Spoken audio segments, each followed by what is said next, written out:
वंदे निताई गौर प्रेमानंदे।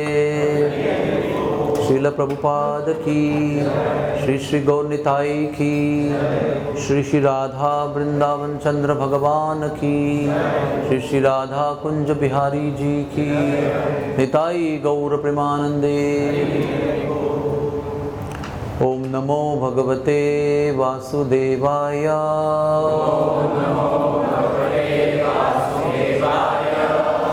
ओम नमो भगवते वासुदेवाय।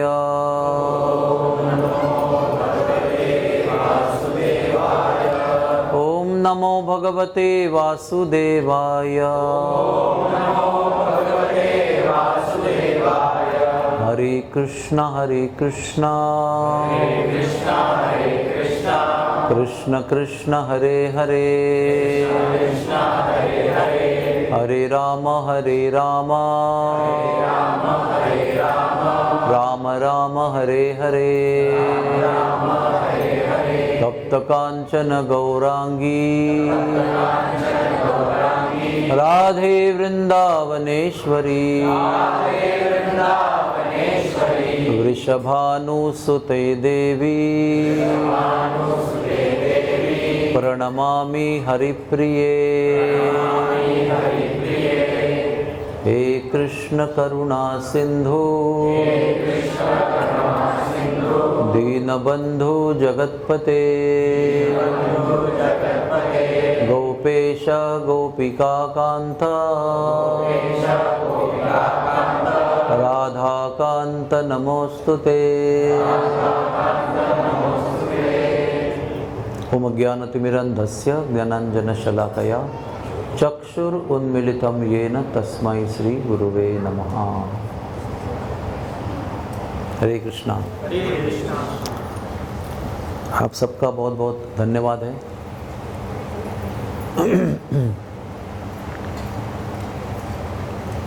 भक्तों के होने से ही भगवान के विषय में चर्चा हो सकती है। अपने साथ अकेले में भगवान की कथा करना ये बहुत उच्च स्थिति है। एक स्थिति ऐसे आएगी जो हमारे लिए स्वप्न है कि हम अकेले बैठ के भगवान के विषय में चर्चा करते रहेंगे। लेकिन अभी की स्थिति में आप सब लोगों की आवश्यकता है ताकि कथा का आदान प्रदान हो। कथयम तो माम तुभ्यम क्या बोधयंत सब परस्परम, उसके लिए परस कथयंत माम नित्यम बोधयंत तुष्यंती च रमंती च। तो वो परस्पर यानी दो व्यक्ति होना जरूरी है, दो से अधिक होना जरूरी है। तो हम सब लोग अभी राधाष्टमी के विषय में भी चर्चा करने के लिए आए हैं और लगातार 4 बार मिलेंगे। तो सबसे पहले हमको ये पता होना चाहिए कि ये विषय बहुत रहस्यमय है। कुछ चीज़ें ओपन होती हैं फिर भी गुप्त होती हैं।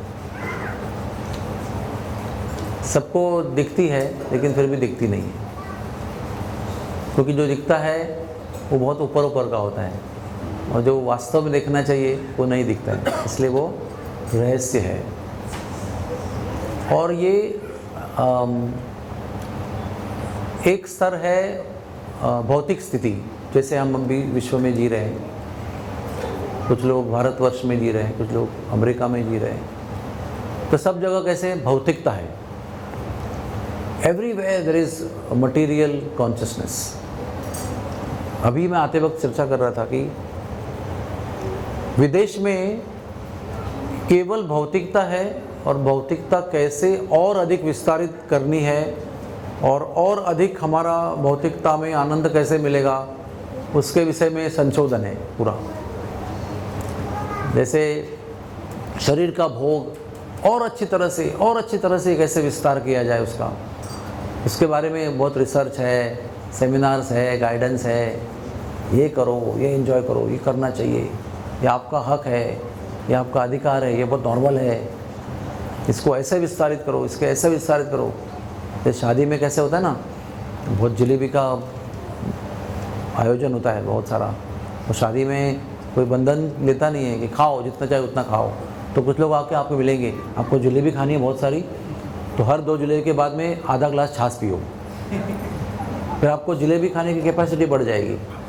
और वो नमकीन और मिर्च वाला हो तो और बढ़ जाएगी। और ये हकीकत भी है, हमारे गांव में ऐसा ही होता है, 1 ग्लास छाछ 2 जलेबी, वैसे खाते रहते हैं। तो क्या गाइडेंस क्या है? जलेबी खाने की क्षमता कैसे बढ़ाएं।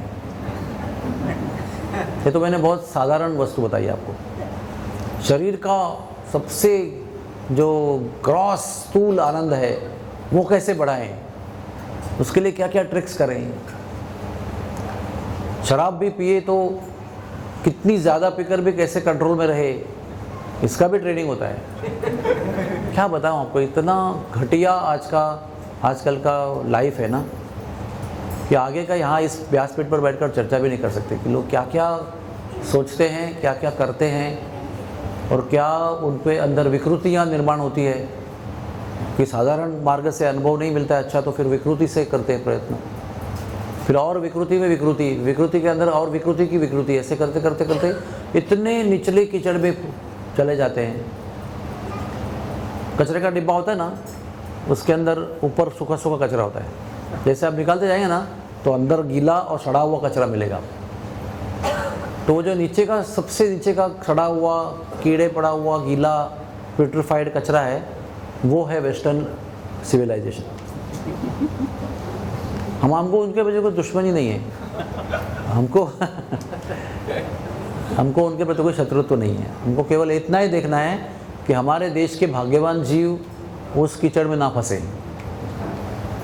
उनको जो करना है उनकी मर्जी है, उनका स्वतंत्र है।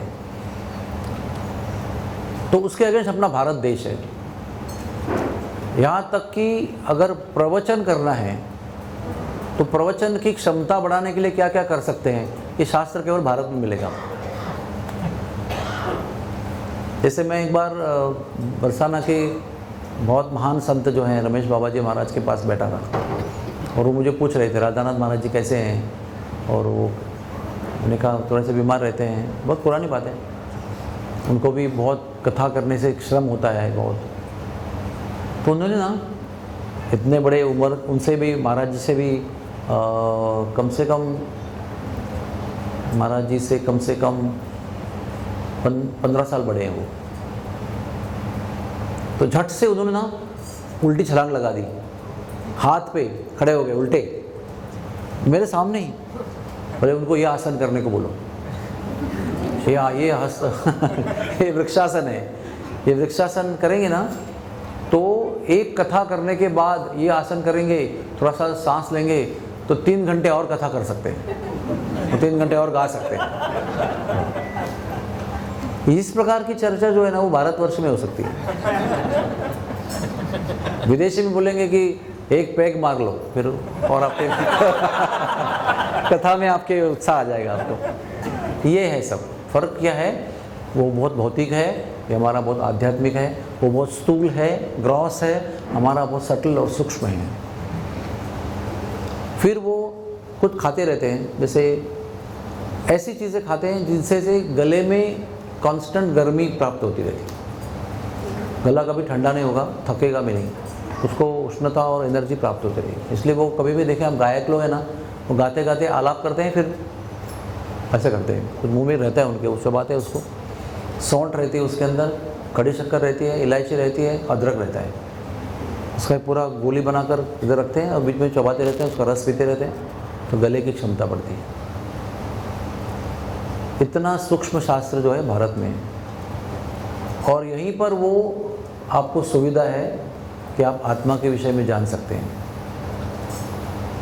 वहाँ पर आप कैसे शरीर हो, और शरीर ही सब कुछ है, शरीरम खलो क्या बताऊँ आपको, शरीर ही सब कुछ है, शरीर ही सब जीवन का सार है। शरीर से आपको जो भी चाहिए वो प्राप्त हो सकता है, और प्राप्त करना और एंजॉय करना आपका धर्म है, ये सिखाया जाता है। और यहाँ पर आध्यात्मिक जीवन की पहली सीढ़ी क्या है, आप वो शरीर नहीं हो you are not this body. यहीं से हमारी आध्यात्मिक जीवन की यहाँ शुरुआत होती है। और फिर आप शरीर नहीं हो तो आप कौन हो, तो आत्मा हो, फिर आत्मा क्या है उसके बारे में जानकारी मिलती है, फिर आत्मा और भगवान का क्या रिश्ता है ये इसके बारे में जानकारी होती है, फिर भगवान का आत्मा का रिश्ता जो हमारा है, संबंध है, वो जागरूक कैसे करना है, उसमें परिपूर्णता कैसे प्राप्त करनी है, ये शास्त्र यहाँ सिखाया जाता है। और उसके लिए फिर कोई योग करता है, कोई ध्यान करता है, कोई ज्ञान प्राप्त करता है, कोई कर्मकांड करता है, विविध स्तर हैं उसके, कर्म योग, ज्ञान योग, हठ योग, और फिर आखिर में भक्ति। और भक्ति कैसे सब योगों के परे हैं, योगिनाम अपि सर्वेषां मद्गते अंतरात्मना, ये ज्ञान मिलता है। फिर उसके बाद हमारे पास चैतन्य महाप्रभु और रामानंद राय का संवाद है। वो संवाद किस चीज़ का सूचक है? भालो, बहुत अच्छा, आगे कहो और आगे बताओ और आगे बताओ। इसका अर्थ क्या है? जो सुना है वो बहुत श्रेष्ठ है, उसमें कोई संदेह नहीं है, लेकिन इसके आगे भी है, ये एंड नहीं है। ऐसे करते करते करते महाप्रभु चैतन्य रामानंद राय को ऐसे स्थिति पर लेके गए कि रामानंद राय भी खुद दंग रह गए। और वास्तविक दृष्टि से देखा जाए ना तो वो संवाद भी अंत नहीं हुआ है उसका, वो ऐसे सब स्थिति में पहुंच गए कि आगे बोल ही नहीं सकते, क्योंकि वो अथाह सागर है। वो स्थिति में जाने के बाद में जो चर्चा है उसको अंत नहीं हो सकता है। You can't say okay it's over now. उधर भी जाके पता चलता है कि जस्ट बिगनिंग नाउ। हम लोग जैसे समझो 110 माले की बिल्डिंग है तो ग्राउंड फ्लोर पे है, फिर हम लोग फर्स्ट फ्लोर की गैलरी में आते हैं, फिर सेकंड फ्लोर की गैलरी में आते हैं, तो क्या होता है? आपको और अधिक अधिक विस्तार पूर्वक दृश्य नज़र आता है। और जब आप 110 माले पे चले जाते हो तो आपको लगता है तो अब ये दृश्य की शुरुआत हो रही है, और ऊपर जाऊँगा तो और समुद्र भी दिखाई पड़ेगा, क्षितिज दिखाई पड़ेगा, क्षितिज का विस्तार होगा। उस तरह से आध्यात्मिक जीवन भी अमर्याद है, असीम है। तो ये जो विषय आज का या 4 दिन का हम लोग कोशिश प्रयत्न करेंगे चर्चा करने का, वो भी उसी तरह से है। जितनी गहराई में जाओ उतना वो अधिक गहरा पता चलता है, जितनी गहराई में जाओ और अधिक गहरा है ये पता चलता है, ऊपर से लगता नहीं कुछ। जैसे गांव में हमारे भरे हुए कुएं होते हैं बारिश के समय, तो वो पानी का जो ऊपर का स्तर है ना, जो ऊपर का लेवल है, जहाँ पर जहाँ तक पानी है, उसको देख के पता चलता नहीं कि कितना गहरा पानी है ना। जब मटका होता है ना मेटल का, जो छोड़ते हैं उधर, तो डोरी बताती है कितनी डोरी अंदर जा रही है। हाँ, you go on releasing the rope, तो पता चलता है कह रहे तो बहुत गहरा पानी है, पूरा डोरी समाप्त हो गई फिर भी अब तक तल को लगा नहीं, ऐसा लगता है। ऐसा ही हमारा आध्यात्मिक जीवन है। तो ये हमारा परम भाग्य है कि हम भारतवर्ष में जन्म लिया है। ये भारतवर्ष जो है, इस भूमि को भगवान के जितने भी अवतार हो गए हैं उनका चरण स्पर्श हुआ है। और हो सकता है भगवान के बहुत सारे ऐश्वर्य संपन्न अवतार होंगे तो उनके तलुओं का स्पर्श नहीं हो गया रहेगा। जैसे द्वारकाधीश कृष्ण, जगन्नाथ भगवान, श्रीरंगम के भगवान, ये सब लोग ऐश्वर्य वाले भगवान हैं। इन्हें कभी भी नंगे पैर चले नहीं, लेकिन फिर भी चले इस भूमि पर। लेकिन जितने अनंत संत हुए हैं उनके बारे में बताने के लिए जो प्रकट हुए हैं, वो सब लोग नंगे पैर घूमे हैं, बहुत सारे लोग तपस्या तप में, और उनके चरणों का स्पर्श हुआ है, जिनके माध्यम से भगवान ने स्वयं को हमारे लिए प्रकट किया। उनको प्रकट करने की, भगवान को प्रकट करने की चाबी भगवान ने उनको दे दी कि आप मुझे प्रकट कर सकते हैं। उन्होंने आकर भगवान का जो रहस्य है वो प्रकट किया, सारे भगवान का, जितने भगवान के अवतार हुए हैं। ऐसे हमारी पावन भूमि है, और इसमें अनंत पुण्य किए बिना पिछले जन्मों में भारतवर्ष में जन्म नहीं होता है। ये बहुत लोगों को पता नहीं है, इसलिए वो क्या कहते हैं, अरे क्या है भारत में, क्या है, what is there in India. ये विचार जब आता है, इसका मतलब परम अज्ञानी हो गए व्यक्ति, उनको पता ही नहीं है अपने बारे में। कस्तूरी मृग को उसके नाभि में क्या सुगंध है पता ही नहीं, पूरा विश्व भर में ढूंढते रहता है, जंगल भर में घूमता रहता है, सुगंध कहाँ से आ रही है, सुगंध कहाँ से आ रही है। सुगंध उसी के साथ यात्रा कर रही है, उसको पता नहीं सुगंध कहाँ से आ रही है। तो जैसे कस्तूरी मृग को उसके नाभि से सुगंध आ रही है, ये बताने के लिए कोई चाहिए कि सुगंध हमारे नाभि से आ रही है। उसी तरह से हमारा जन्म कितना भाग्यशाली है उसको बताने के लिए कोई भक्त चाहिए, कोई संत चाहिए, कोई साक्षात्कारी भक्त चाहिए जो हमको बताएगा कि हम बहुत भाग्यशाली हैं। हमारा भाग्य विदेश में नहीं है, हमारा भाग्य इधर ही है। भारत, इसकी व्याख्या का अर्थ क्या व्याख्या हो सकती है हमको पता नहीं है, क्योंकि विदेशी लोगों ने हमारे पर राज करके हमको पूरा क्या कहे उसको, पूरा खच्चीकरण कर दिया। खच्चीकरण का मतलब होता है कल्चरल असैसिनेशन, सांस्कृतिक खच्चीकरण कहते हैं। योजनाबद्ध रीति से हमारे संस्कृति का हनन किया उन्होंने। खच्चीकरण का जानते हैं आप? हाँ का ना बना देना, बस नॉन एग्जिस्टिंग कर देना। जो महत्वपूर्ण महान वस्तु है उसको एकदम तुच्छ बना देना, नष्ट कर देना उसको कहते हैं खच्चीकरण। वो योजनाबद्ध रीति से सांस्कृतिक हमारा खच्चीकरण कर दिया है। इसलिए हम सोचते हैं, हमारी सोच ही ऐसे बना दी है कि यहाँ कुछ नहीं है, यहाँ का जो भी है सब बेकार है, जो विदेश में है वो श्रेष्ठ है। ये एक मनोधारणा, मानसिकता जो है उन्होंने बड़े ही विचारपूर्वक, बुद्धिपूर्वक हमारे सभी लोगों के दिमाग में वो सॉफ्टवेयर फिट कर दिया है। इसलिए सारे भारतीयों को बताना पड़ता है कि भारत में रहो, वो कहते हैं नहीं विदेश जाना है, वहाँ का ग्रीन कार्ड प्राप्त करना है। ये सब राधाष्टमी की चर्चा में क्यों हम चर्चा कर रहे हैं? क्योंकि जब तक 12th का बहुत सारा पढ़ाई करने के बाद, नीट का एक साल रगड़ने के बाद जब तक मेडिकल कॉलेज में प्रवेश नहीं मिलता है, तब तक एनाटॉमी का अभ्यासक्रम शुरू नहीं होता है। 10वीं में या 8वीं में रहकर आप वो उसका विचार नहीं कर सकते। बहुत सारी मेहनत करने के बाद योग्यता प्राप्त होती है, फिर योग्यता के बाद में किसी मेडिकल कॉलेज में प्रवेश होता है, फिर मेडिकल किताबें आती हैं, फिर आप एनाटॉमी फिजियोलॉजी के क्लास में बैठ सकते हो, फिर आपका आरंभ होता है, एंड नहीं हुआ है, वो शुरुआत हुई है उसकी। वैसे ही जब तक हमें हमारे भारतवर्ष के जन्म पर गर्व नहीं है, जब तक हमने ये बात स्वीकार नहीं की है कि हम शरीर नहीं है और हम आत्मा है, शरीर का भोग जीवन का लक्ष्य नहीं है, शरीर का भोग त्याग करके आत्मा के ऊपर केंद्रित करना लक्ष्य हमारा, ये हमारे जीवन का उद्देश्य है। जब तक हम ये नहीं समझ सकते हैं, इसमें शुरुआत भी नहीं हो रही है। तो राधाष्टमी के विषय में चर्चा करने की जरूरत क्या है? राधाष्टमी का विषय कोई मनोरंजन का विषय नहीं है। राधाष्टमी ये कोई कला मनोरंजन का साधन नहीं है।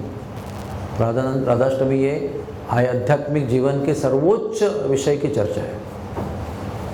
तो इसलिए सब लोगों की हमारी मनोभूमिका तैयार होना बहुत ज़रूरी है। जब तक मनोभूमिका नहीं बनती ना, जैसे आप देश में रहते हो और बार बार ये सोचते हो क्या हमारा बेकार देश है, इसमें क्या है, हमारा मन हमेशा उधर लगा है कि मुझे वहाँ जाना है, वहाँ जाना है, और यहाँ पर जी रहे, तो यहाँ पर आप कभी भी परिपूर्ण जीवन जी नहीं सकते जब तक आपका दिल यहाँ पर नहीं है। जहाँ आपका मन है उसी का आप विषय का आनंद ले सकते हो। जिस वस्तु में अगर बालक को मेडिकल में जाना ही नहीं है, लेकिन पिता माता उसको बोल रहे हैं हम डॉक्टर है, हमारा दवाखाना है, हमारा हॉस्पिटल है, आपको डॉक्टर बनना ही है, बनना ही है, बनना ही है, और ज़बरदस्ती वो पढ़ाई कर रहा है, उसको कभी भी आनंद नहीं आएगा, रस नहीं आएगा उसके अंदर।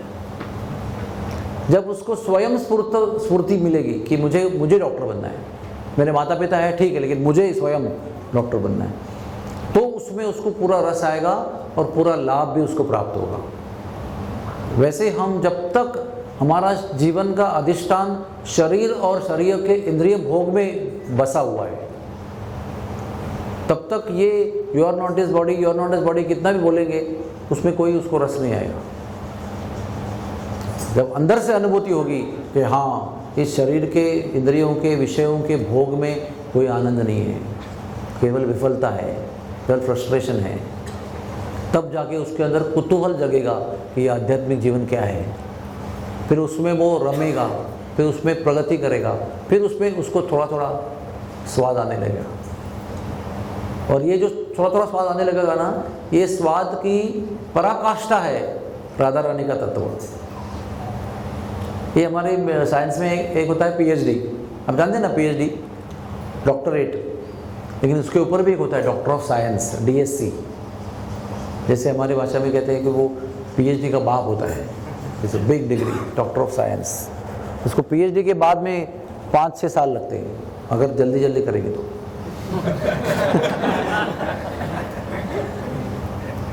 तो वैसे कुछ ये पराकाष्ठा का विषय है। तो आप ऐसे आएंगे, बैठ जाएंगे, आपको लगता है कि हाँ बहुत पैसा कमाना चाहिए, बहुत प्रगति होनी चाहिए, बहुत प्रमोशन होना चाहिए, प्रॉपर्टी होनी चाहिए, इसमें आपको विश्वास है, और अब राधा रानी की कथा सुनने को आएंगे तो आपको एक तो कुछ समझेगा नहीं, और समझेगा तो भी थोड़ा मनोरंजन होगा, लाभ कुछ नहीं होगा। और हमारा उद्देश्य क्या है कि अगर राधा रानी अगर अवतार ले ही चुकी है, जिनको ज़रूरत नहीं लेने की, लेकिन वो ले चुकी है, कृष्ण ने भी अवतार ले लिया है ऑलरेडी, कृष्ण भी स्वयं आए हैं, राधा रानी भी स्वयं आए हैं, और कुछ परमोच्च आध्यात्मिक तत्व को प्रकाशित करने वाले हैं, कर रहे हैं, किया हुआ है, और वो हमको समझना है। तो उसके लिए योग्यता भी होनी चाहिए, रुचि भी होनी चाहिए, इच्छा भी होनी चाहिए, उसके पीछे बैकग्राउंड में कुछ साधना भी होनी चाहिए। बिना साधना के ये विषय तो चर्चा भी नहीं करनी चाहिए। तो मेरी आशा है कि आप सब लोग साधना करते होंगे, और करनी भी चाहिए, क्योंकि साधना किए बिना भगवान ने दिया हुआ ये मनुष्य जीवन व्यर्थ है। भगवान भी सोचते होंगे क्यों दिया उसको, मैंने दिया था लेकिन उसका उपयोग तो नहीं कर रहा है, what is the use of that. तो जो कोई व्यक्ति हमें कुछ उच्च वस्तु देता है ना, तो उसकी एक अपेक्षा होती है कि मैंने जो उच्च वस्तु, सर्वोच्च वस्तु भेंट में दी है, उसका उपयोग वो व्यक्ति अच्छी तरह से करे, उसका पूरा लाभ ले, है ना। जैसे कोई किसी ने आपको जो एक हाईटेक लैपटॉप दे दिया और आपने उसको कबर्ड में रखा और आप टैबलेट पे ही काम कर रहे हो, 6 महीने बाद में आता है वो कैसे चल रहा है लैपटॉप का उपयोग, तो आप वो देखेगा कि पैक रखा है कबर्ड के अंदर।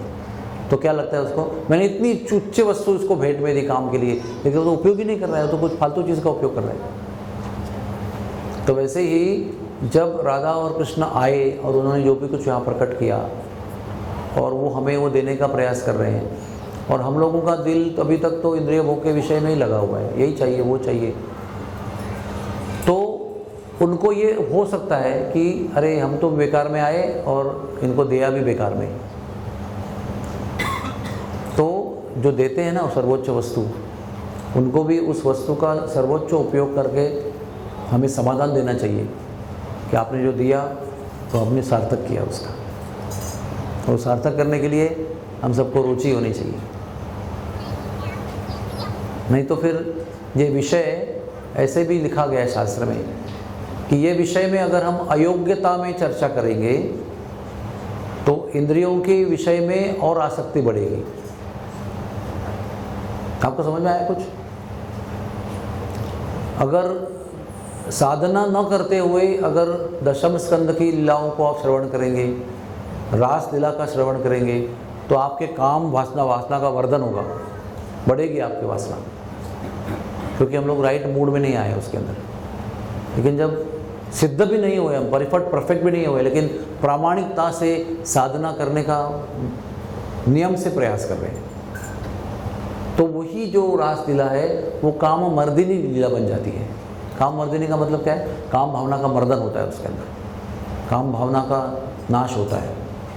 तो सही रूप से, सही भावना से, सही साधना के अंतर्गत, सही मुख से अगर हम वो श्रवण करेंगे तो हमारी काम वासना का मर्दन होगा। वस्तु वही है, कोई खाएगा तो एसिडिटी होगी, कोई खाएगा तो एसिडिटी का समाप्त हो जाएगा। वो किस पर होता है डिपेंड? वो वस्तु खाने पर नहीं होता है, शरीर की स्थिति क्या है आपकी, उसके ऊपर डिपेंड होता है। उसको बहुत भूख लगी है, वो खाएगा तो उसको एसिडिटी नहीं होगी। उसका पेट भरा हुआ है, ऑलरेडी बीमार है, वो खाएगा तो उसको एसिडिटी होगी, क्योंकि शरीर की अवस्था जो है वो भिन्न भिन्न है। वैसे आत्मा की अवस्था भिन्न भिन्न होती है। आध्यात्मिक स्थिति, आत्मा तो स्थिर है, लेकिन आत्मा की जो आध्यात्मिक स्थिति है, स्पिरिचुअल स्टेटस है, वो अलग अलग होता है। और वो जब तक हम इस विषय के लिए अनुकूल नहीं करते हैं, तब तक हमें इस विषय का पूरा लाभ नहीं होता है। और हमारी चेतना अगर विपरीत होगी तो यही बातें सुनकर हम क्या कर सकते हैं? पतित भी हो सकते हैं, हमारा पतन भी हो सकता है भौतिक विषयों में। इसलिए यहाँ तक कि जो परम भक्त हैं भगवान के, वो भी कहते हैं कि ये विषय की चर्चा करने का अधिकार किसी के पास नहीं है। स्वयं कृष्ण भी राधा रानी का विषय पूर्णतः समझ नहीं सकते, ये स्वयं कृष्ण दावा करते हैं कि मैं भी पूरी तरह से समझ नहीं सकता कि ये क्या तत्व है। और रसिक भक्त भी यही कहते हैं कि हम भी नहीं समझ सकते। तो फिर कौन समझ सकता है? तो उसका उत्तर भी वो देते हैं कि जो भगवान के विषय में रसिक हैं, भगवान के विषय में जिन्हें रुचि है, जो भगवान में रममाण रहते हैं, जिन्होंने इंद्रिय भोग को त्याग कर दिया है, उनके चरणों का आश्रय जो ग्रहण करते हैं, उनके चरणारविंद में सेवा के रूप में जो आश्रय ग्रहण करते हैं, उन्हीं को ये विषय खुल जाता है। थोड़ा सा लोगों को आगे पीछे होने में ध्यान यहाँ हो गया रहेगा, मैं दोबारा इस बात को दोहराता हूँ। आगे आइए, कम हेड।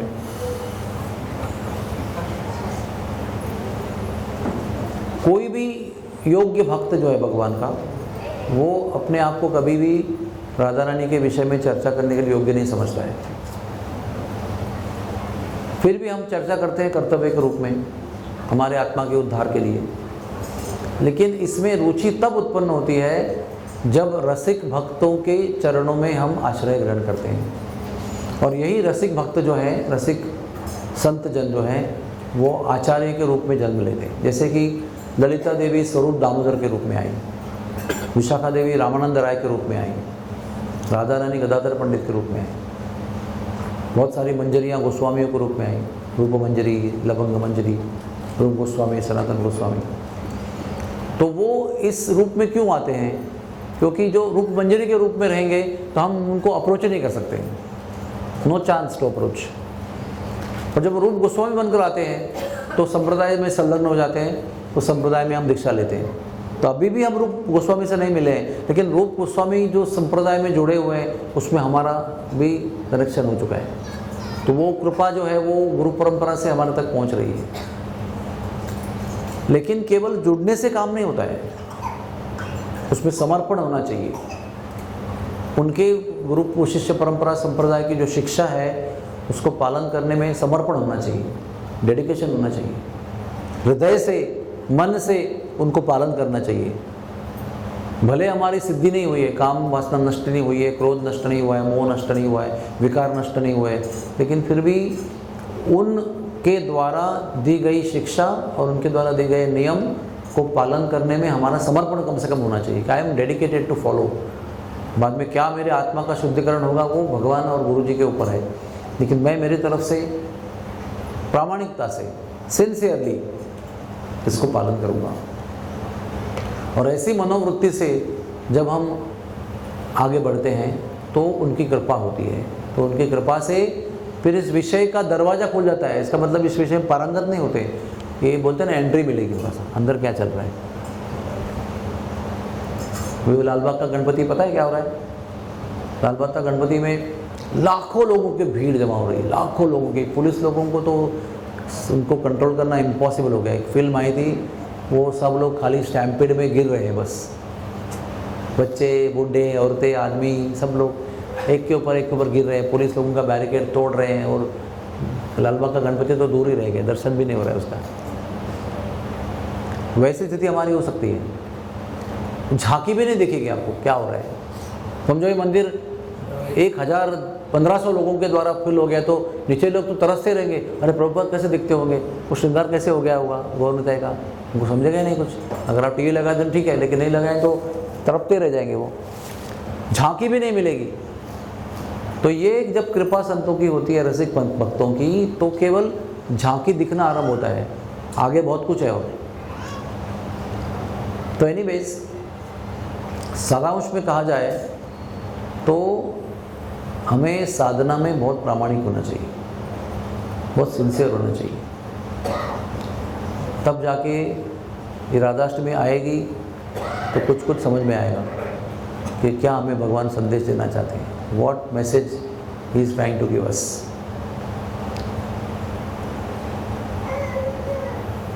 हरे कृष्णा कृष्णा कृष्णा हरे हरे, हरे राम राम राम हरे हरे। तो एक स्थिति है साधना करने की, आदौ श्रद्धा तथा साधु संग तथा भजन क्रिया। श्रद्धा से जब हम सत्संग में आते हैं तो हमें साधना प्रक्रिया जो है भजन क्रिया प्राप्त होती है। वो भजन क्रिया हम बहुत लंबे समय तक करते हैं तो धीरे धीरे करके एक एक अनर्थ जो है वो निवृत्त हो जाते हैं। सब अनर्थ एक साथ निवृत्त नहीं होते हैं और एक अनर्थ भी एक ही झटके में ख़त्म नहीं होता है। वो एक एक अनर्थ धीरे धीरे धीरे धीरे उसका शमन होता है, उसको बहुत समय लगता है। और जैसे ही धीरे धीरे धीरे अनर्थों की निवृत्ति होती है वैसे ही हमारी श्रद्धा का रूपांतर धीरे धीरे धीरे निष्ठा में होता है। जितने जितने प्रकार के अनर्थ जितने स्तर पे नष्ट हो चुके हैं उतने प्रकार से निष्ठा धीरे धीरे बढ़ती है। और पूरे अनर्थ नष्ट होने के लिए बहुत समय लगता है, लेकिन निष्ठा तब तक रुकती नहीं है, निष्ठा आ जाती है। भले पूरे निष्ठा अनर्थ जो है वो नष्ट नहीं हुए, फिर भी अभी मैं ये छोड़ूंगा नहीं, जो चाहे हो जाए, मैं कुचल जाऊंगा, लेकिन मैं ये फॉर्मूला है प्रभुपाद ने दिया वो छोड़ूंगा नहीं। अभी कितना भी आके कोई भी मुझे कन्वर्ट करने का प्रयास करेंगे फिर भी मैं इसको छोड़ूंगा नहीं। ये निष्ठा है, जिस जो अचल श्रद्धा को निष्ठा कहते हैं। तो अचल श्रद्धा पूरे अनर्थ नष्ट भी नहीं भी हुए तो भी पैदा हो सकती है सत्संग के पावर के अनुसार। किसका सत्संग कर रहे हैं, जिनको निष्ठावंत भक्त हैं उनके संग में रहेंगे तो आप निष्ठावंत नहीं है फिर भी आपके अंदर वो निष्ठा का प्रभाव वो संग तक चलता रहेगा। इसलिए हमको संग को बनाए रखना चाहिए ताकि हमारी निष्ठा किसी की निष्ठा के ऊपर अवलंबित है, निर्भर है, तो हम बने रहेंगे उसके सहायता से। टेकू लगा के खड़े रहेंगे, हमारी निष्ठा भी बनी रहेगी। अभी तो उसके बाद में रुचि उत्पन्न होती है, बहुत दूर की बात है नहीं, बहुत दूर की बात है। लेकिन ये रुचि जो है इसको अगर शॉर्टकट में प्राप्त करना है, अच्छा लगेगा ना आपको, तो शॉर्टकट मिलेगा तो एक शॉर्टकट है उसका, प्रामाणिक शॉर्टकट है, शास्त्रोक्त शॉर्टकट है। वो ये है शुश्रूषो श्रद्धानस्य वासुदेव कथा रुचि स्यान महत्सेवया विप्रा पुण्यतीर्थ निषेवणात्। ये उसका बोनाफाइड शॉर्टकट है, इसमें कोई चोरी नहीं है। प्रामाणिक संत जो भगवान के चरणों में समर्पित हैं, रत हैं, सर्वस्व समर्पण कर दिया उन्होंने, ऐसे प्रामाणिक संतों की न्यून सेवा भी मिलेगी, निम्न सेवा भी मिलेगी, उससे डायरेक्टली हमें रुचि उत्पन्न होती है भगवान नाम में, भगवान कथा में। अगर भगवान ये कह रहे हैं तो भगवान देंगे आपको, भगवान ने शॉर्टकट बना के रखा है। जैसे वो होता ना सांप सीढ़ी, क्या नाम बोलते हैं, स्नेक एंड लैडर, हाँ कुछ ऐसा डालेंगे उसमें 6 आ गया तो एक जगह पहुंच गए, 21 पे पहुंच गए, सीधे 92 में पहुंच जाते है ना। अब 21 पर पहुंच गए कैसे भी गिनती करके, 21 पे गए सीधे 92 में जाएंगे।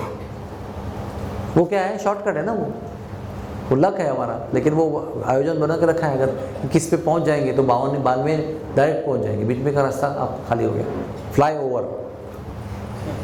उसी प्रकार से अनर्थों में अटके हुए हैं, साधना कमजोर है बहुत, हरिनाम में दिल नहीं लग रहा है, सुबह उठने को नहीं हो रहा है, उठने के बाद भी नींद आ रही है, उच्चारण ठीक से नहीं हो रहा है, रस ही नहीं आ रहा है जब करने में, 16 माला तो ऐसे मारून मुटकुन ऐसा पटक पटक के फिर भी 16 माला में बहुत कष्ट हो रहा है। ये स्थिति में अगर साधु सेवा मिल गई ना तो आपको अचानक जप में रस आने लगेगा, अचानक। तो साधु सेवा बहुत ज़रूरी है। एक समय पर परम पूज्य राधानाथ महाराज जी अमेरिका इंग्लैंड में थे, सफ़र में अपनी यात्रा में थे। अचानक उन्हें उन जो पढ़ाई कर रहे थे उसमें उनको ऐसा पता चला, अब आज से बहुत पहले 25 साल के पहले की बात है, उनकी पढ़ाई में उनको ऐसा एक रेफरेंस मिला चैतन्य चरितामृत में कि कलयुग के 2 युग धर्म हैं। आज तक हमें लग रहा था कि एक युग धर्म है, वो है हरिनाम, भगवान के नाम का संकीर्तन, ये कलयुग का युग धर्म है। कीर्तनादेव कृष्णस्य मुक्त संग परम व्रजेत।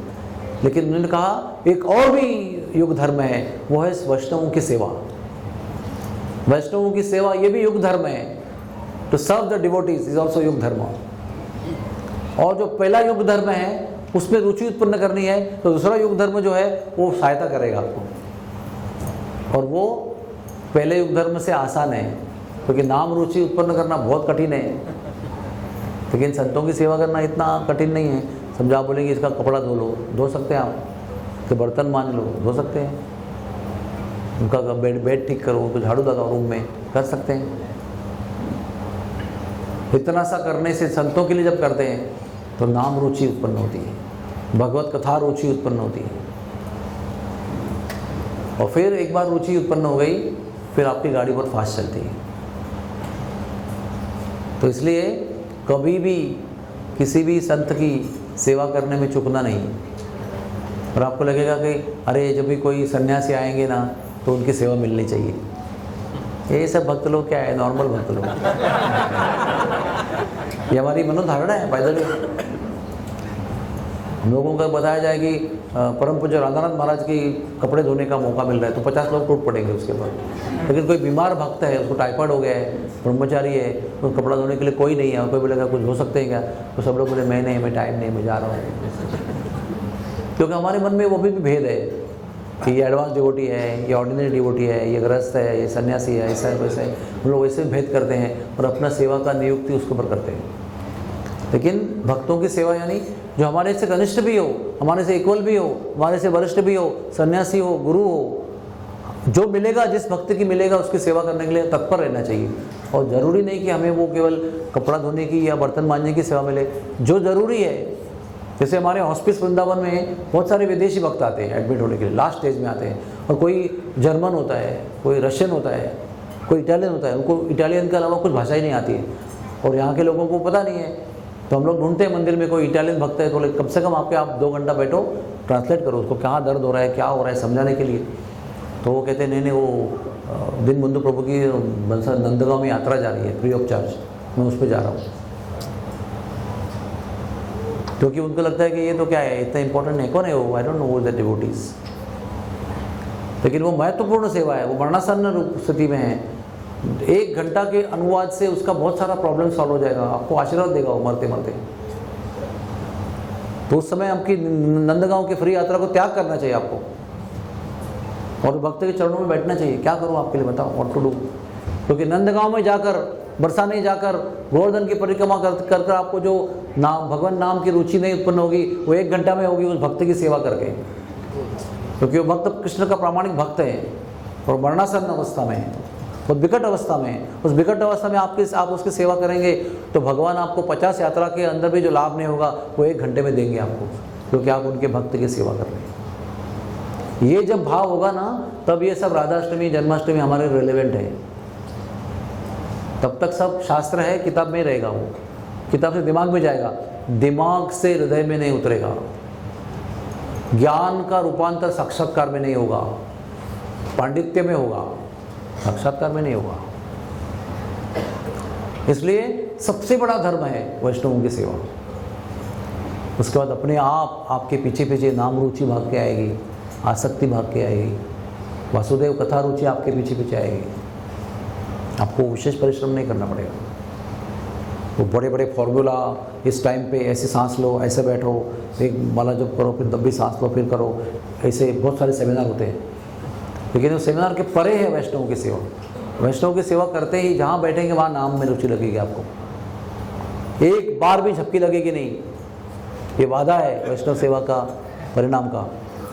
एक बार भी झपकी लगेगी नहीं, रुचि से 16 माला जप करेंगे और आगे का 17वीं माला भी करनी चाहिए, 18वीं माला भी करनी चाहिए। ये प्रमाण है उसका।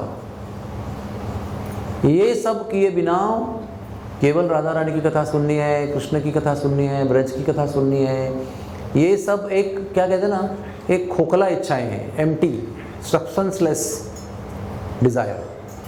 वो अगर आपको लगता भी है और सुनेंगे भी, कोई आध्यात्मिक लाभ नहीं होगा आपको उसका, और वो 2 मिनट याद भी रहेगी नहीं आपको कहानी। क्योंकि वो कहानी जो है वो उसके भाव के आधार पर अधिष्ठित हो जाती है हृदय में। आपकी चेतना अनुकूल है, आपका सेवा भाव उसके लिए अनुकूल है, तब जाकर वो कथा रूट पकड़ती है आपके हृदय में, हृदय के आंगन में। कोई भी बीज आप फेंकेंगे ज़मीन पर तो रूट्स कब पकड़ता है वो, जब वो भूमि जो है ना वो अनुकूल होगी उसके लिए, उपजाऊ होगी, सुपीक ज़मीन होगी, तो वो बीज उसको पहले रूट डालेगा और वो मूल पकड़ेगा, फिर उसके बाद में ऊपर आएगा। नीचे पहले आता है ना, सबसे पहले मूल बनता है। मूल जब एक बार पकड़ लिया, फिर ऊपर के पौधे जो होते हैं वो प्रकट होने लगते हैं, शाखाएं। उसी प्रकार से वैष्णव सेवा के भूमि में कृष्ण कथा, राधा रानी की कथा जो है वो मूल पकड़ती है। फिर शाखाएं, पत्ते, फूल, फल सब उत्पन्न होता है, और फूल और फल जो है वो राधा रानी और कृष्ण के लिए प्रेम है।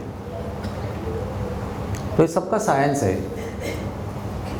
केवल तिलक लगा के, कंठी माला पहन के, हाथ में माला लेके, धोती कुर्ता पहन के ये पता चलेगा ही, ऐसे नहीं है।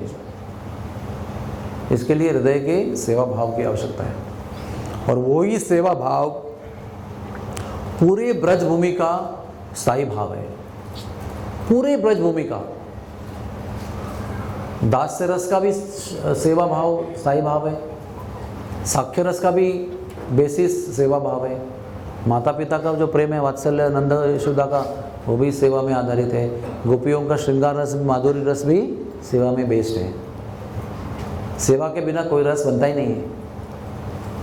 बेसिक इंग्रेडिएंट ऑफ एनी रसा इज सेवा। सेवा नहीं है तो रस नाम की वस्तु उत्पन्न नहीं हो सकती। तो कृपा करके इस सेवा को अपनाओ, इस सेवा की अभिलाषा करो। हाँ, हमारे नरोत्तम दास ठाकुर और जितने भी आचार्य हैं उन्होंने अपने भजनों में यही लिखा है, सेवा अभिलाषा कोरे, सेवा अभिलाषा। तो तुलसी आरती में भी क्या कहते हैं, एंड में क्या है, सेवा अभिलाषा को क्या है, कोरो निज दासी, है ना। वो कौन लिख रहे हैं, कृष्णदास कविराज गोस्वामी, इज दैट राइट। इतने बड़े मंजरी हैं वो स्वयं, और क्या लिखते हैं, सेवा दो मुझे, आपकी दासी बना दो।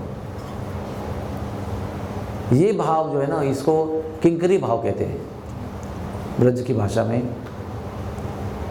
किंकरी भाव का मतलब है किम कर रहा, क्या करूं मैं, how do I serve you best now, इस वक्त में, इस समय आपकी सर्वोच्च सेवा सर्वोच्च प्रकार से कैसे कर सकता हूँ, किम कर रहा, उसको किंकरी कहते हैं। वो भी एक प्रकार की गोपी है किंकरी, सबसे वो दासत्व में रहती है, तो सबसे अधिक अधिकार उसको प्राप्त होता है उसकी दास्य भावना के अनुसार, पद के अनुसार नहीं, भावना के अनुसार। तो हम लोग तो किंकरी तो है नहीं, लेकिन किंकरी भाव को जरूर अपना सकते हैं। मंदिर में आकर कुछ कहा जाए तो तुरंत करने की भावना रखनी चाहिए। अगर कुछ नहीं मिल रहा है तो जाके पूछना चाहिए, किम कर रहा, कुछ सेवा है क्या, बताओ। और वो सेवा करने में तत्पर रहने वाला व्यक्ति को ही शास्त्र का एक भी श्लोक याद नहीं रहेगा, कहाँ पर क्या लिखा है वो पता नहीं होगा, लेकिन सबसे अधिक साक्षात्कार उसी व्यक्ति को होगा। हमारे गुरुदेव परम पूज्य राधानाथ महाराज, उनके गुरु भाई परम पूज्य बरसाना स्वामी महाराज इतना भयंकर काम करते थे ना, मतलब आज के दृष्टि से भी वो बहुत भयंकर काम था। ट्रैक्टर चलाना, घोड़ों को ट्रेन करना, बैलों को ट्रेन करना, पहाड़ की चोटियों को उखाड़ कर प्लेन कर देना, 24/7 शिफ्ट में काम करना। और राधानाथ महाराज जी अकेले दिन रात डीटी वर्शिप कर रहे हैं, गाय का दूध निकाल रहे हैं, 6 बार भोग बना रहे हैं, 6 बार आरती बना रहे हैं, कोई बताने को भी नहीं आ रहा है। बढ़िया दर्शन किया आपने आज, nobody is there, simply serving serving and serving. उसके पहले वो गाय की सेवा में थे, तो कोई कहता था अरे भगवान कृष्ण की कोई कथा सुनाओ ना कोई, तो कहते थे वो तो ग्वाला है ना, वो गाय का दूध निकाल रहे हैं, उसको आप बैठ जाओ। तो गाय का दूध निकाल रहे हैं और अनंत कृष्ण कथा कर रहे हैं। कभी बरसाना महाराज कथा करते थे, बैठते थे, तो ये ग्वाले के पास जाओ, तो वहाँ जाएंगे तो पूरी गौर लीला सुनाएंगे आप, दूध निकालते निकालते। तो कैसे सब साक्षात्कार होता है, सेवा भाव से होता है, सेवा तत्पर होने से होता है। सेवा तत्परता से वो साक्षात्कार प्राप्त होता है, वो जिजीविषा यानी लौल्य निर्माण होता है, फिर उसको समझ में आता है। अब ये पानी रखा है यहाँ पर आके, ग्लास नहीं होगा तो वो पीने में मुश्किल होगी ना, उसको गरम गरम खीर होगी और हाथ में कैसे देंगे, उसको पात्र चाहिए ना उसके लिए। तो पात्र जो है वो सेवा भाव, सेवा तत्परता है। पात्र जितना बड़ा होगा उतनी ज़्यादा खीर आएगी आपके पात्र में। उसी सेवा भाव, सेवा तत्परता को आपको बढ़ाना चाहिए। तब ये राधाष्टमी, जन्माष्टमी, नरसिम्हा जयंती, हाँ, ये रामनवमी, ये सब आपके जीवन में नए नए अर्थ उत्पन्न करेगी, नए नए दालन दरवाजे खोल देगी आपके लिए आध्यात्मिक साक्षात्कार के। हम सब लोगों को इस बात पर गर्व होना चाहिए कि हम भारतवर्ष में जन्मे हुए जीव हैं। उसके बाद में हमें गर्व होना चाहिए कि भारतवर्ष में सनातन धर्म के परिवार में हमारा जन्म हुआ है। कितने लोगों को गर्व है? होना चाहिए, सबको होना चाहिए, कर्रा गर्व होना चाहिए। किसी चीज की कमी लगनी नहीं चाहिए, अरे हमारे घर में ये कमी नहीं। हमारा धर्म सर्व समृद्धि से पूर्ण है, सर्व समृद्धि संपन्न है, और हमारे लिए सारे संतों का चरित्र उपलब्ध है, सारा शास्त्र उपलब्ध है, भगवान नाम उपलब्ध है, श्रीमद् भागवत उपलब्ध है। प्रामाणिक भक्त जो सिंसियर है, कपटी नहीं है, स्वार्थी नहीं है, ऐसे निस्वार्थ भक्त जो है वो हमारे सामने उपलब्ध है। मैं आई कैन गारंटी यू, हमारे इस्कॉन में जो भी भक्त आता है वो सिंसियर होता है। ही इज़ नॉट अ चालू भक्त, वो धन कमाने के लिए, कुछ पद प्राप्त करने के लिए, कुछ पैसा बनाने के लिए नहीं आता है। अधिकतर भक्त हमारे प्रामाणिक होते हैं, सब कुछ छोड़ के सिंसियरली भगवान की सेवा करने के लिए आए हुए हैं। तो ऐसे भक्तों का संग भी हमें उपलब्ध है। सबसे उच्च सिद्धांत हमारे लिए उपलब्ध है, the best of best philosophy, सारे तत्वों का शास्त्र उपलब्ध है। प्रभुपाद जी ने सब कुछ लिखा है। चैतन्य चरितामृत में सारे रसों का वर्णन है, सारे लीलाओं का वर्णन है, भागवत का पूरा निरूपण किया हुआ है, भगवत गीता का पूरा बेस्ट ऑफ बेस्ट भक्ति भाव से निरूपण किया हुआ उपलब्ध है। तीर्थ धाम का हमको परिचय हो चुका है, विग्रहों का परिचय हो चुका है, हमें विग्रहों की सेवा उपलब्ध है। विग्रह क्या है इसके बारे में जानकारी है। अलग अलग प्रकार के भक्तों के साथ में विग्रहों की सेवा करते हैं। आरती पूजा करने का मौका हमारे लिए उपलब्ध है। तुलसी का परिचय है, तुलसी पूजा का हमारे लिए उपलब्धि है।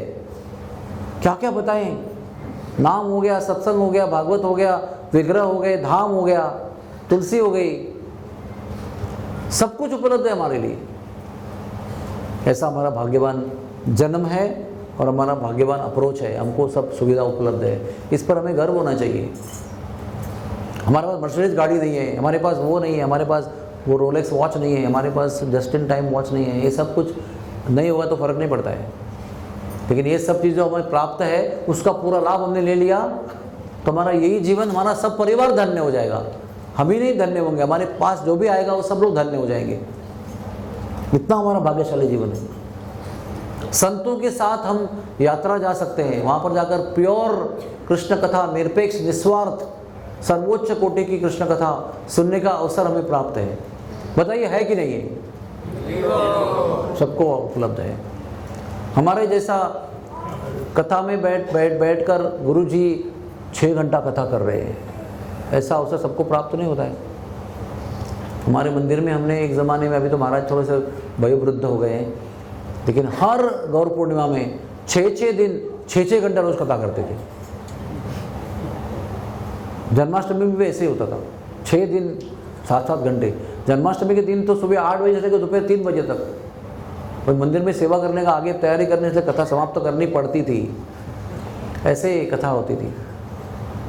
बृहद भागवतामृत 5 दिन लगातार 5-5 घंटे कथा चल रही है। तो ये भी भाग्य है।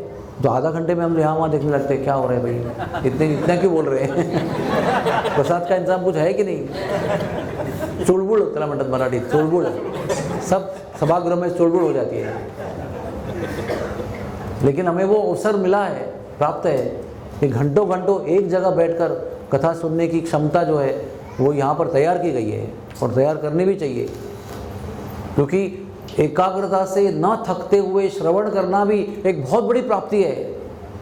जिसको ऐसा श्रवण करने में रुचि है वो बहुत जल्दी आध्यात्मिक प्रगति करेगा, उसको सेवा में भी रुचि आएगी उसके बाद। तो ये हमारा भाग्य पर हमें निरंतर विचार चर्चा करनी चाहिए।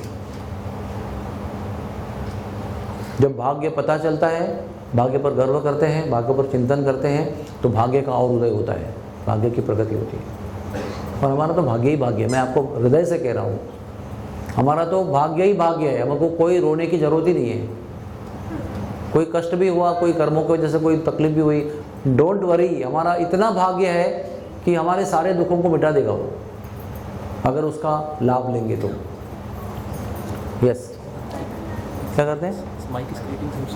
ओके, तो आप कुछ मत करो। हरे कृष्णा कृष्णा कृष्णा हरे हरे, हरे राम राम राम हरे हरे, हरे कृष्णा कृष्णा कृष्णा हरे हरे, हरे राम राम राम हरे हरे, हरे कृष्णा कृष्णा कृष्णा हरे हरे, हरे राम राम राम हरे हरे, हरे कृष्णा कृष्णा कृष्णा हरे हरे, हरे राम राम राम हरे हरे।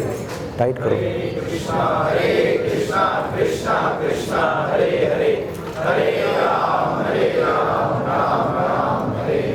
तो संत लोग होते ना, वो सदैव इसका चिंतन करते रहते हैं कि कैसे इन विश्व के बद्ध जीवों को, कैसे इन बद्ध जीवों को, आप लूज क्यों करें, टाइट करो ना।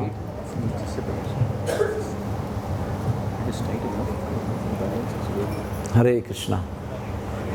सदैव चिंतन करते रहते कि बद्ध जीवों को कैसे उद्धार किया जाए। तो ऐसे ही पद्म पुराण में कथा आती है कि शौनक मुनि संतों की सभा में बद्ध जीवों के कल्याण के लिए सूत गोस्वामी को प्रश्न पूछ रहे हैं। वो पूछ रहे हैं कि जीव के लिए गोलोक की प्राप्ति अति दुर्लभ है, तो ये जो गौलोक धाम की प्राप्ति है और वहाँ पर राधा कृष्ण भगवान की सेवा की प्राप्ति है, तो बंद कर दिया इसको क्या, वो कैसे हो सकती है? तो सूत गोस्वामी बड़े प्रसन्न हो जाते हैं और वो बताते हैं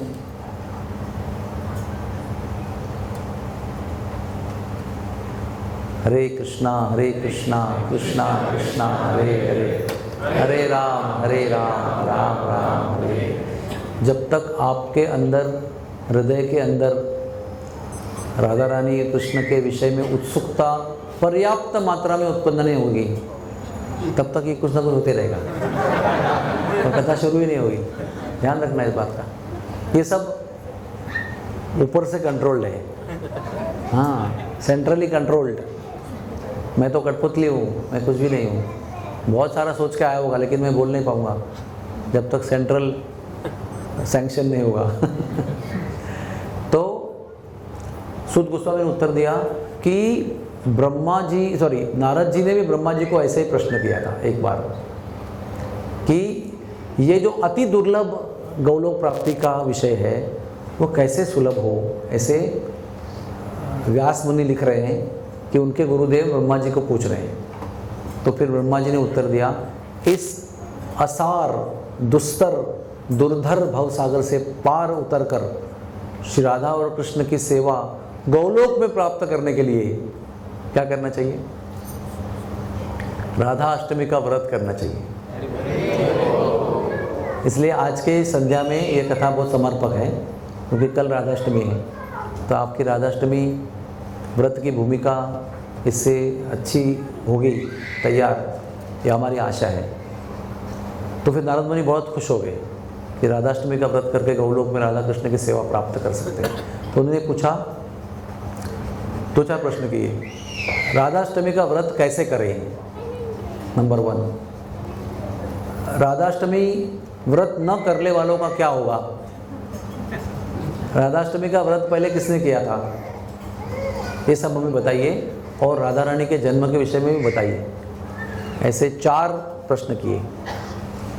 तो ब्रह्मा जी ने कहा, ध्यान पूर्वक सुनना, समाहित ध्यान देकर सुनना। ऐसे श्लोक का शब्द है समाहित यानी हमारे ध्यान को एक जगह इकट्ठा करके सुनना। ध्यान को बांट के, जैसे पीछे बच्चों की आवाज़ आ रही है, कोई पीछे दिख रहा है, कोई आगे दिख रहा है, इस प्रकार से नहीं सुनना। वो कह रहे ध्यान से सुनना। और आपने कहा है विस्तार में बताइए, लेकिन मैं विस्तार में नहीं कहूँगा, संक्षेप में कहूँगा, ये भी बताया। क्यों बताया? क्योंकि ब्रह्मा जी भी स्वयं सोचते हैं कि इस विषय में चर्चा करने के लिए मैं भी योग्य नहीं हूँ, इस विषय का मैं भी अधिकारी नहीं हूँ। I am nobody to tell this, इसलिए आपको संक्षेप में बता रहा हूँ। तो कितनी सारी कंडीशंस हैं। राधा रानी के विषय में समझने के लिए बहुत सारी कंडीशंस हैं, बहुत सारी योग्यताएं हैं। इसलिए यहाँ वहाँ से ध्यान हटाकर एकाग्र करके सुनिए, ऐसे ब्रह्मादि कह रहे हैं, मैं नहीं कह रहा हूँ। वो कहते हैं भगवान के अलावा इस राधा तत्व को और कोई जान नहीं सकता है। हो गया ना, उधर ही बात खत्म हो गई। अब वो तो भगवान है नहीं, वो खुद जानते हैं मैं भगवान तो नहीं हूँ। वो कहते हैं भगवान कृष्ण के अलावा राधा रानी के तत्व को और कोई नहीं जान सकता है। और भगवान भी स्वयं कहते हैं कि मैं भी इस तत्व को नहीं जानता। I also don't understand. वो भी खुद पजल्ड है। चैतन्य महाप्रभु बन के आए क्यों वो? क्योंकि खुद पजल्ड है वो। व्हाट इज दिस राधा तत्व? फिर भी इसलिए मुझ में इस राधा तत्व के वर्णन की सामर्थ्य नहीं है।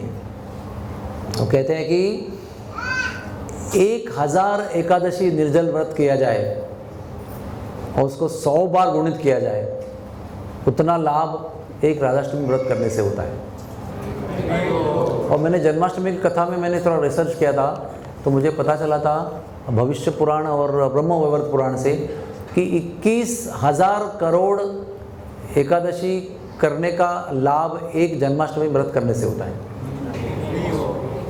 एक जन्माष्टमी व्रत is equal to 21,000 crore Ekadashi व्रत। मैं नहीं कह रहा हूँ, भविष्य पुराण कह रहा है। सुमेरु पर्वत जो हिमालय से भी कई गुना ऊंचा है, वो सुमेरु पर्वत इतना भी स्वर्ण दान करेंगे ना, उससे भी ज़्यादा लाभ एक राधाष्टमी व्रत करने से होता है। 1000 कन्याओं का दान करने पर भी जितना लाभ नहीं होता है, उसको 100 बार गुणित करने से लाभ होता है, वो एक बार राधाष्टमी व्रत करने से होता है। गंगा आदि सारी नदियों में आप स्नान करेंगे और उस लाभ को 100 बार गुणित करेंगे, फिर भी राधाष्टमी के एक व्रत का लाभ को आप तुलना नहीं कर सकते। राधाष्टमी की महिमा न जानते हुए भी जो राधाष्टमी का व्रत करता है, वो सब परिवार गोलोक में प्रवेश करता है। इतना काफी है ना, तुलना क्या और भी चाहिए। तो फिर इतना सब बताया, फिर आगे बताया कि ये व्रत कैसे करना है। राधा रानी का जन्म जो है ब्रह्म मुहूर्त में होता है, तो ब्रजवासी लोग जो है आज के दिन व्रत करते हैं। हमारे मंदिर में राधाष्टमी के दिन ब्रह्म मुहूर्त से 12 बजे तक व्रत करते हैं। वो नो प्रॉब्लम, उसमें कुछ अंतर नहीं है। ऐसा कुछ मत करना, अरे हमने तो ऐसा करना चाहिए जैसे वो लोग करते हैं, नॉट नेसेसरी।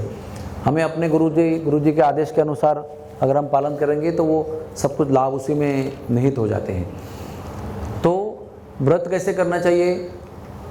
बेस्ट व्रत इज निर्जल व्रत। शास्त्र में जो व्रत का वर्णन है, योग्य व्रत को ही निर्जल व्रत कहा गया। There is nothing else than निर्जल व्रत।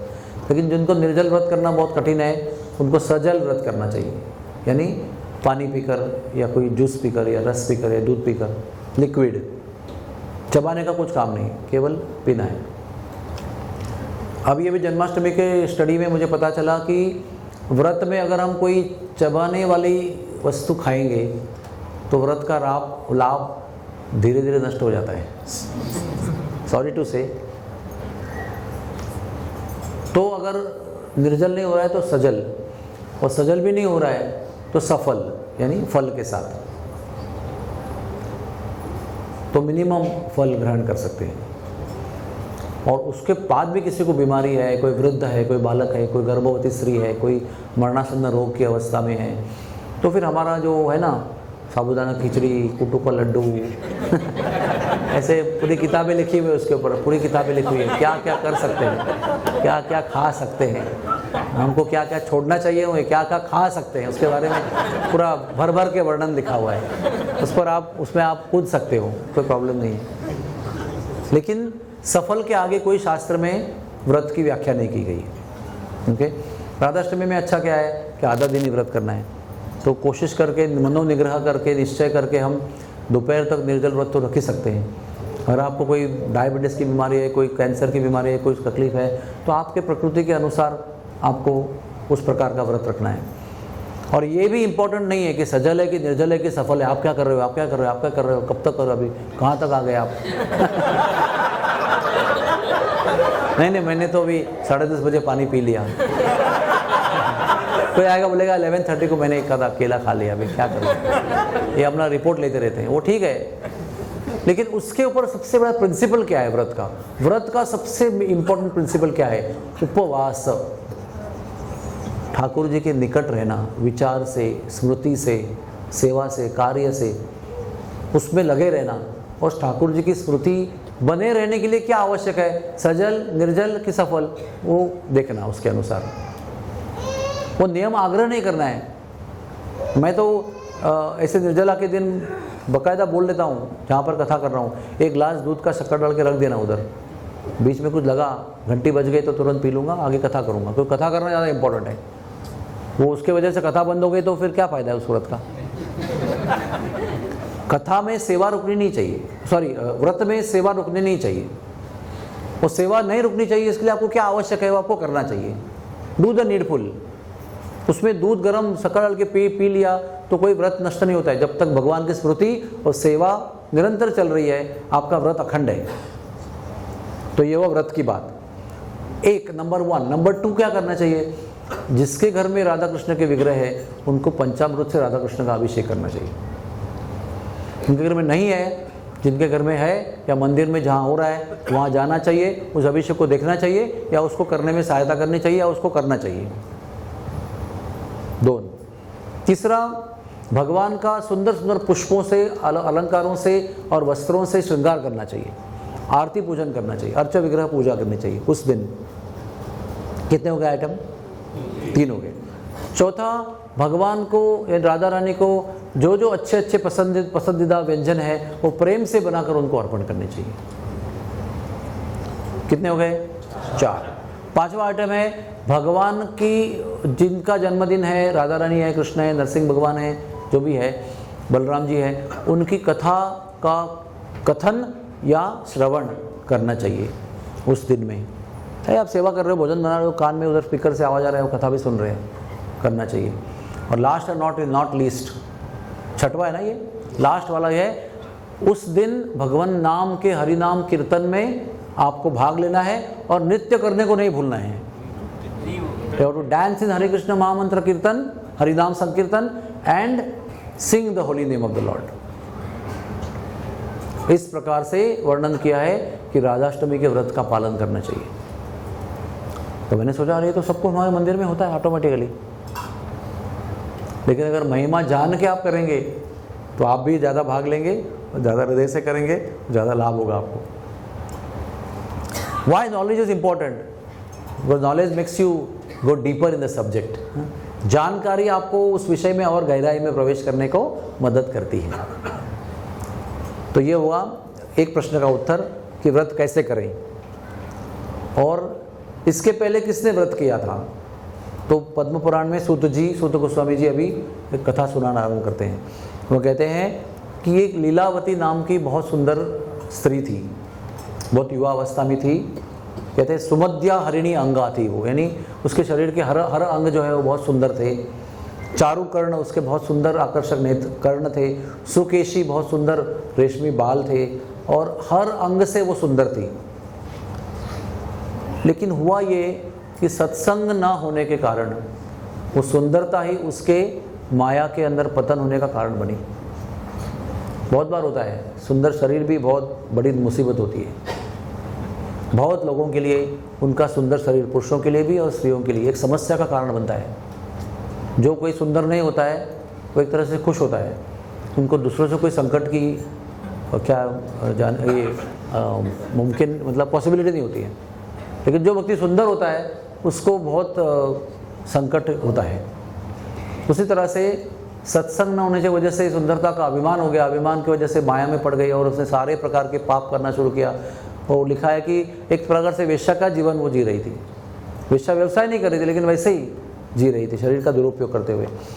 एक दिन नगर से गुजर रही थी तो उसको ना कैसा होता है ना कि जो विषय भोग में अतिरेक करता है ना कोई व्यक्ति, लगातार विषय विषय विषय भोग भोग भोग लेता है ना, तो उसकी ये स्थिति निश्चित आती है स्वभाव के अनुसार, विषय के भोग के स्वभाव के अनुसार उसको विफलता आ जाती है बीच में।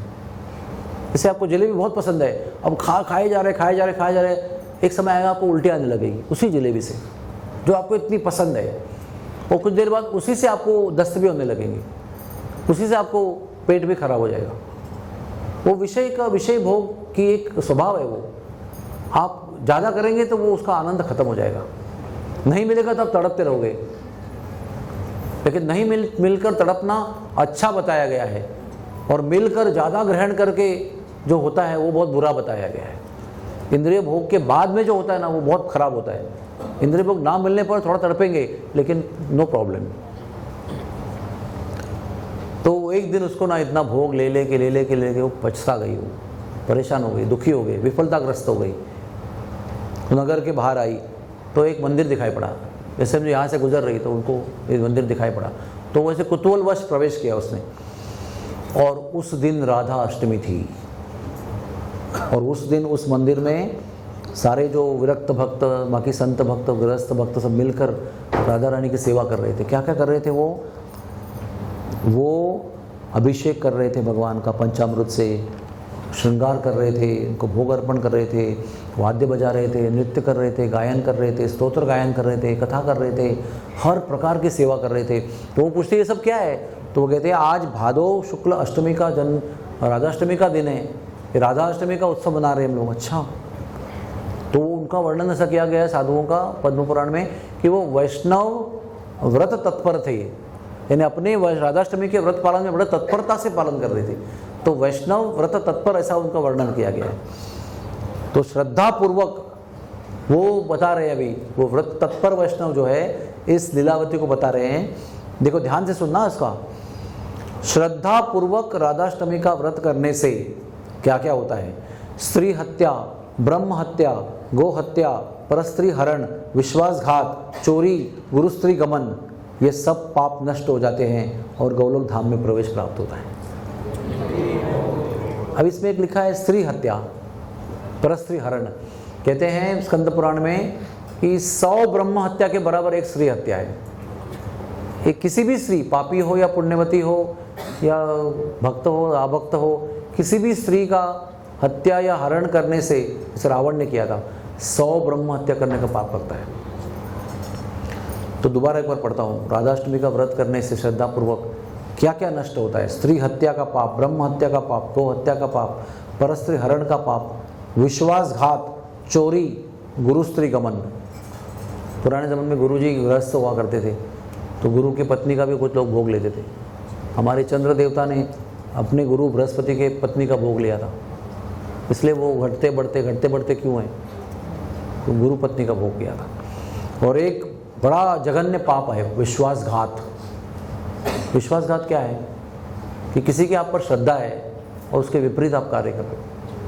गुरु महाराज कहते हैं कि ट्रस्ट निर्माण करना ये मनुष्य जीवन के लिए बहुत आवश्यक है। और ट्रस्ट निर्माण, विश्वास निर्माण कैसे होता है? विश्वास करने के अनुकूल जब व्यवहार करते हैं तो ही ये विश्वास निर्माण हो सकता है। और ये विश्वास जो है, ये श्रद्धा जो है, ये ट्रस्ट जो है, ये हमारे आध्यात्मिक प्रगति के लिए बहुत बहुत आवश्यक है। हम सब यहाँ पर क्यों हैं? क्योंकि हमें हमारे गुरुजी पर श्रद्धा है। हम सब यहाँ पर क्यों हैं? क्योंकि यहाँ के जो भक्त हैं उन पर हमको श्रद्धा है। हम यहाँ पर क्यों हैं? क्योंकि यहाँ पर बताए गए सिद्धांतों पर हमें श्रद्धा है, यहाँ पर बताए गए नियमों पर हमको श्रद्धा है, यहाँ पर जो शास्त्र सुनते हैं उन पर श्रद्धा है। इसके आधार पर हम चल रहे हैं। और ये श्रद्धा विश्वास अगर टूट जाएगा तो हम भी टूट जाएंगे। तो ऐसे किसी की श्रद्धा को हमारे व्यवहार से तोड़ना, इसको विश्वासघात कहते हैं। और ये विश्वासघात जैसे 4 पाप हैं, उसके जैसा ही पाप है। एकंदरित 7 प्रकार के पाप होते हैं वेदों के अनुसार। तो 4 जो हम नियम पालन करते हैं ना, मांसाहार, व्यभिचार, नशा, जुआ। उसके बाद है किसी का वध करना, किसी के घर में आग लगाना, और एक है विश्वासघात उसके अंदर। ये सारे प्रकार के पाप जो है उसके नष्ट हो जाते हैं। तो ये सब सुन रही थी लीलावती, तो उसको ना अपने सभी पापों का स्मरण हुआ। जब हम पाप करते हैं ना, तभी उसका कुछ फर्क नहीं पड़ता है हमको, करते जाते हैं बस। जैसे गटर में आदमी गिरा है ना, तो उसके अंदर सब काला, सब कीचड़ लगा हुआ है, लेकिन जब तक गटर के अंदर नशा में पड़ा हुआ है, कुछ नहीं फर्क पड़ता उसको। जब नशा उतरती है ना उसकी, तो सोचता है क्या है सब गंदा, और वो बाहर आ जाता है। वो बाहर आके फिर घर जाके स्नान करता है और सफ़ेद कपड़े पहनता है। और फिर जाके गैलरी से उसी गटर को देखता है जहाँ पर वो पड़ा था, तो उसको लगता है बाप रे कितनी गंदगी में था मैं, कितनी बदबू में था, कितने दुर्गंध में था, कितने रोगग्रस्त कीचड़ में था मैं। तो वो जो अंदर की स्थिति की जो गंभीरता है उसको कब पता चलता है? जब उसके बाहर निकलेगा तब पता चलता है। उसके अंदर जब तक है ना तो पता नहीं चलता है। उसी प्रकार से ये जब पश्चाताप करके उस पापों से बाहर आकर मंदिर में आकर सुना, तब उसको अपने पूरे जो कार्य थे वो समझ में आया, ये सब पाप की गिनती में आते हैं। और वो पापों का स्मरण भी हुआ और अपने विषय में बहुत घृणा लगी उसको कि मैं कितनी पापी हूँ, और उसको पश्चाताप हुआ। ये पश्चाताप है ना बहुत ज़रूरी है। पाप करके पतन होना इतना आश्चर्य की बात नहीं है, लेकिन पाप करके पतन होने के बाद दोबारा पाप नहीं करना और पश्चाताप होना यह महत्वपूर्ण है। मनुष्यता कहाँ प्रकट होती है? मनुष्यता का स्वभाव यही है, पतन होना। हम सब लोग पतनशील है, वी ऑल फैलिबल। लेकिन वो इम्पोर्टेंट नहीं है कि पतन होने के बाद में हम क्या करते हैं, वहाँ पर हमारी मनुष्यता की परीक्षा होती है। तो अगर मनुष्य है तो वो पश्चाताप करेगा, नंबर 1, और नंबर 2 दोबारा वो गलती नहीं करेगा जो जिसका पश्चाताप कर रहा है। तो इसको गलतियों का अनुभूति भी हुई, स्मरण भी हुआ, पश्चाताप भी हुआ, और वो सुबह से वैसे ही कुछ खाए पिए बिना ही मंदिर आई थी, तो वैसे ही पेट खाली था, तो उनके संतों के संग से उसने राधाष्टमी का व्रत किया, निर्जला व्रत किया, अभिषेक में सहायता की, भोग में सहायता की, श्रृंगार में सहायता की, गायन वादन नृत्य में भी सहयोग किया। और वो व्रत समाप्त हुआ, फिर प्रसाद हुआ, और वो व्रत करके निकली जाने के लिए। तो उसी दिन, उसी समय, उसी रास्ते में एक काले विषैले सांप से उसका दंश हुआ और वो वहीं के वहीं मर गई। देखो कैसी भगवान की योजना है। तो वहीं के वहीं मर गई, तो तुरंत वहाँ से यमदूत आ गए और अपने भयंकर पाश में उसकी आत्मा को बांधा और शरीर से घसीटा और उसको घसीट कर ले जा रहे थे पापों का दंड देने के लिए। लेकिन उसमें से वहाँ से एक सुंदर रथ आया और चमचमाता हुआ, हजारों सूर्यों के प्रकाश जैसा चमचमाता हुआ रथ में बैठकर 4 विष्णु के दूत आए। उनके हाथ में, उनका शरीर बहुत प्रकाशित था, उद्भासित था, हाथ में शंख चक्र पद्म गदा थे। उन्होंने अपने हाथों के चक्र से वो सारे पाश काट दिए जिससे वो यमदूत उनको खींच रहे थे। सारे पाश काट दिए, वो आत्मा को उन्होंने यमपाश से मुक्त किया और तुरंत रथ में बिठाया और पंखा करते हुए, गीत गान करते हुए, भगवान का गुणगान करते हुए उसको सीधे दिव्य स्वर्णमय विमान में बैठकर वो गोलोक वृंदावन ले गए। और वहीं तुरंत उस लीलावती नाम की आत्मा को राधा रानी और कृष्ण की नित्य सेवा प्राप्त हो गई। ये कथा ब्रह्मा जी ने नारद जी को सुनाई, ये कथा सूत जी ने शौनक जी को सुनाई और उनके बहाने बाकी सभी लोगों को सुनाई। कितने संत थे वहाँ पर, कितने लोग थे वहाँ पर नैमिषारण्य में? 88,000। इतने सारे संतों को भी इस कथा का लाभ हुआ। तो ये भी एक शॉर्टकट है, जैसे पहले बताया ना शॉर्टकट आपको वैष्णव सेवा वाला, ये भी एक शॉर्टकट है। उन्होंने प्रश्न ये किया था कि जीव के लिए अति दुर्लभ है, वो सुलभ कैसे हो? तो उसके उत्तर में ये सब निकला है। तो ऐसे है हमारी राधा रानी और इनके व्रत का लाभ। तो मुझे ऐसी आशा है कि आप सब लोग इसी प्रकार से व्रत करेंगे और पूरे हृदय से व्रत करेंगे, कोई कष्ट से, पीड़ा से, क्योंकि कष्ट से, पीड़ा से किया हुआ व्रत उनको भी अच्छा लगता नहीं जिनके लिए आप कर रहे हो। किसी की सेवा कर रहे हो और आपको परेशानी हो रही है, आप तड़प रहे हो, तो बोले मत करो। आप खुद बोलेंगे मत करो, ठीक है जो है मैं संभाल लूँगा अपने आप, है ना? आप कैसे करोगे कि नहीं करोगे? और आपकी सेवा करने वाला व्यक्ति बहुत उत्सुकता से, प्रेम से, हृदय लगाकर सेवा कर रहा है, तो आप उसको कहेंगे नहीं मत करो। आप उसको बोलेंगे अच्छा लग रहा है, तो हमको भी अच्छा लग रहा है, आपको भी करते रहो। तो जिनके लिए व्रत कर रहे हैं वो व्रत करते समय हमको ऐसा कष्ट, पीड़ा, परेशानी नहीं होनी चाहिए। अगर हम व्रत क्यों करते हैं? हम व्रत करते हैं जिनके लिए व्रत कर रहे हैं उनको प्रसन्न करने के लिए व्रत करते हैं। उनको प्रसन्न करने के लिए कुछ भोग का त्याग कर रहे हैं और उनकी सेवा में अपना हृदयपूर्वक सहभाग दे रहे हैं। वो उसका एकमात्र उद्देश्य एक ही होता है। सेवा का उद्देश्य भी, वैष्णव सेवा का उद्देश्य एक ही होता है, उस वैष्णव की जो सेवा कर रहे हैं उसको प्रसन्न करे, ये उसका एम है। हम सेवा कर रहे हैं, उसको प्रसन्नता नहीं हो रही है तो हमारी सेवा में गलती है, हमको सेवा को सुधारना चाहिए और उस प्रसन्नता को प्राप्त करना चाहिए। सेवा की परिणति सेव्य की प्रसन्नता में है। तो राधा रानी को प्रसन्न करने के लिए हृदय से आप व्रत करो। अगर आपको नहीं हो रहा है तो आप फल खा के व्रत करो, आप खिचड़ी खा के व्रत करो, लड्डू खा के व्रत करो, लेकिन उनकी याद करो और हृदय से उनका स्मरण करते हुए व्रत करो। और बाकी सर्व कर्म में अपना दिल लगाओ, भोग बना दो, अभिषेक में हाथ लगा दो, साफ सफाई करो, बर्तन मांजो, जो भी सहायता में मृदंग बजाओ, करताल बजाओ, उसको पैकिंग करो, सेटिंग करो, जो भी उसके लिए आवश्यक है, डू द नीडफुल, लेकिन हृदय से समर्पित भाव से करो। तो ये शॉर्टकट आपको पूरी तरह से लाभदायक होगा। वो शॉर्टकट के अंदर भी हमें अगर रुचि नहीं है तो और कौन सा शॉर्टकट भगवान बनाए बताओ, है ना। हरि नाम हमको दिया है, तप करने को जरूरत नहीं है, परिवार छोड़ के जंगल जाने की जरूरत नहीं है, धन को त्याग करने की आवश्यकता नहीं है, इंद्रिय भोग को त्याग करने की आवश्यकता नहीं है, मतलब जो भी खा पी रहे उसको त्याग करने की जरूरत नहीं है, अच्छे कपड़े त्याग करने की जरूरत नहीं है। सब कुछ करते हुए केवल भगवान नाम में हृदय को अर्पण करना है, भगवान नाम की प्रक्रिया को अपनाना है। इससे अधिक बालक भी ले सकता है, बुढ़ा भी ले सकता है, औरत भी ले सकती है, मरणासन्न व्यक्ति भी ले सकता है, जन्म हुआ व्यक्ति ले सकता है, रोगी ले सकता है, धनी ले सकता है, विद्या विभूषित ले सकता है, अनपढ़ भी ले सकता है।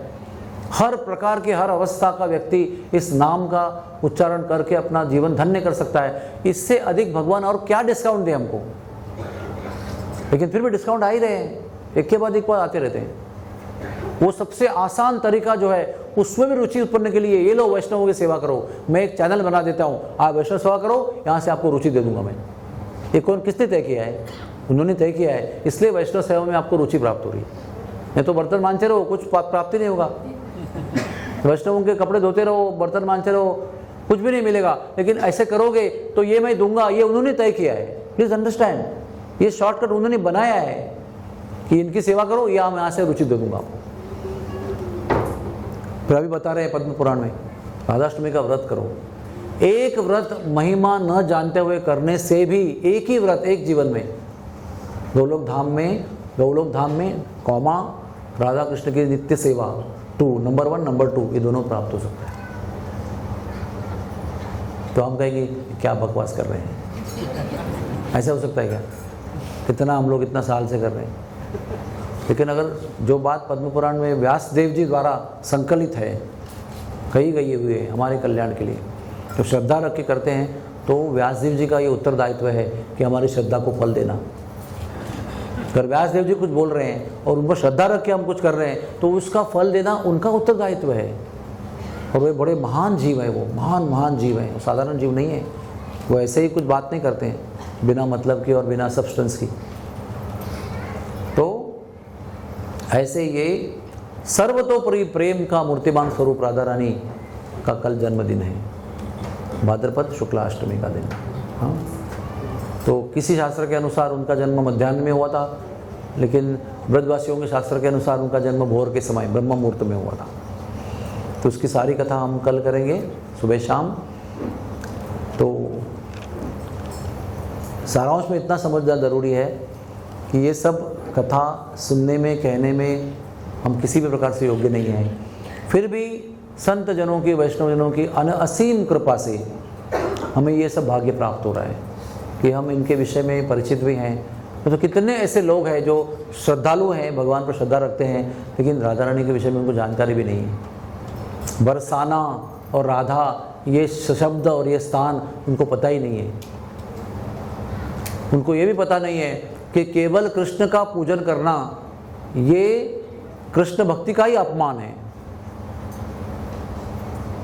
केवल कोई संप्रदाय में ऐसे होता है, नाम नहीं लूँगा मैं, केवल कृष्ण की मूर्ति होती है, उनकी खाली सेवा करते हैं। केवल विष्णु की मूर्ति होती है, उसमें कोई सही सेवा करते। ना लक्ष्मी है वहाँ पर, ना राधा रानी है।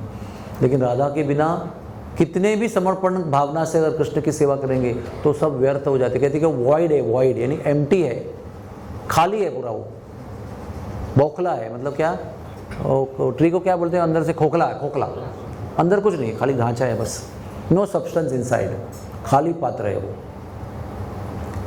तो हमारा भाग्य क्या है कि ऐसे रहस्यमय शक्ति जो है भगवान की, उसके विषय में हमको हमारे आचार्य की वजह से जानकारी हुई है।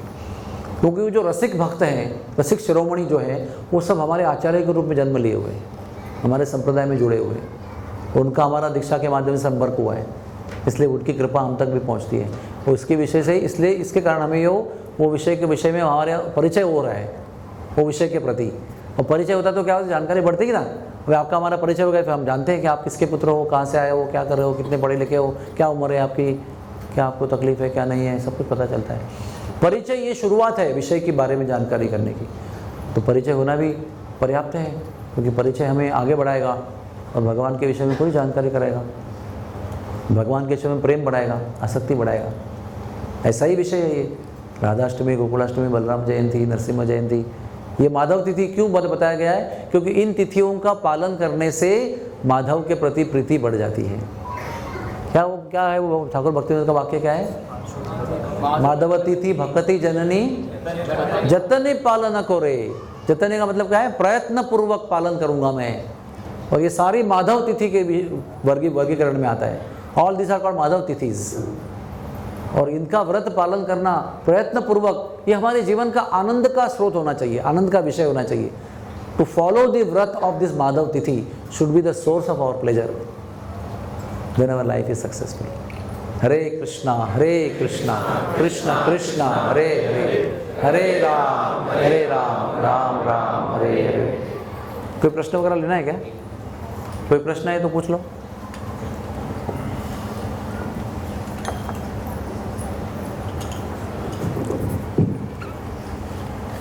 हरे कृष्णा। नहीं हो तो प्रॉब्लम नहीं है तो पूछो, माइक में पूछो, माइक में।